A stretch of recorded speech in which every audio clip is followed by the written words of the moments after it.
It happened on an ordinary day.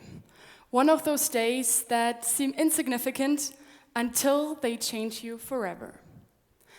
I was in 9th grade, sick at home and wrapped into a blanket, while the world outside continued as usual.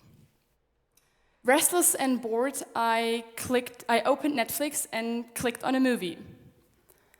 The Swimmers. Does any one of you know this movie? No? Yeah, I didn't know it either. So I didn't really expect much.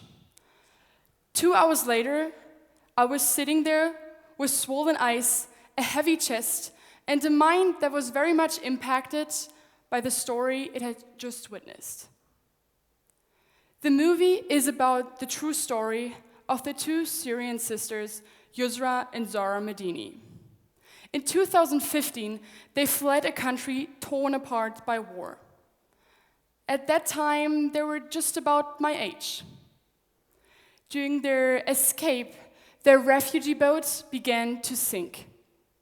With nothing but determination and fear in their lungs, the two sisters jumped into the water and pulled the boat for hours, saving everyone's life on board.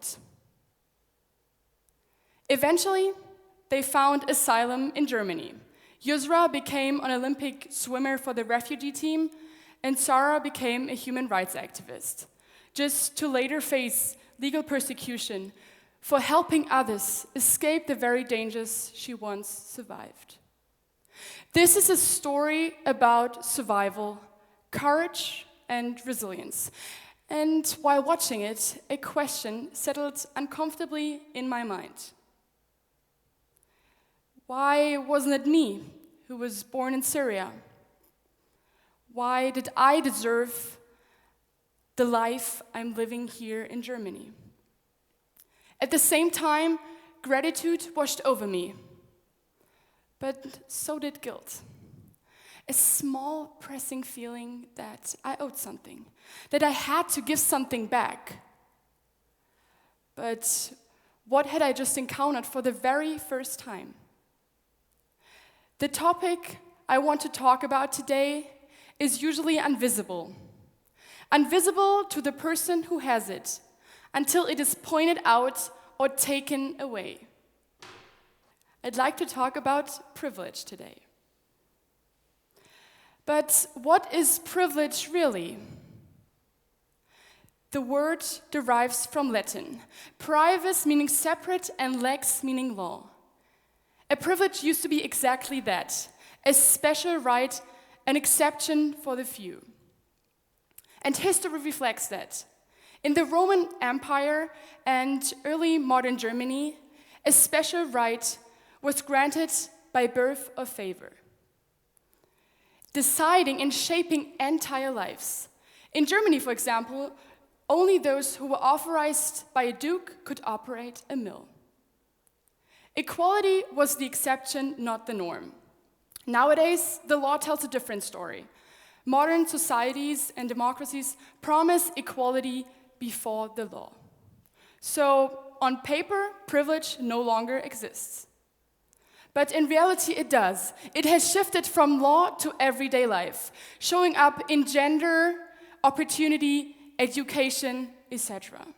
Yusra and Zara Medini know this firsthand, having faced ethnic and racial persecution and discrimination. And gender inequality persists too. Women still earn more than 6% less than their male counterparts for the same job, the same work, the same effort. Inequality also exists between generations. In countries like Germany, the population is aging fast, leaving younger generations with less political power and a growing economic burden. And the list goes on. Take Malala Yousafzai, for example. She survived an assassination attempt only for speaking up for the girls' right to education. She risked her life for something that most of us receive without a second thought: the chance to learn. And here lies an important truth. we are all disadvantaged in some ways and advantaged in others. So I am advantaged to be born in such a great country like Germany with all its opportunities, but I'm at the same time also disadvantaged because of my gender. So privilege is something very complex, and privilege itself carries both disadvantage and advantage. So privilege is ambivalent. It can be a gift, but it can also be a burden. Let's take height privilege as an example. So for a woman, I'm relatively tall, and this can be very beneficial because I can reach high on shelves. But I might also seem intimidating to some of you. And especially here in Salem, we are used to this very special and unique education. And with all its opportunities, it might start to feel normal at some point. But everyone who has experienced public school knows the difference. So should we feel guilty about our privilege? No, we should not. Because we don't choose our privileges. They're the coincidence of life shaped by structures, institutions, and a history far beyond our personal control. But privilege gives us something. It gives us freedom, but it also gives us power. The power to make change.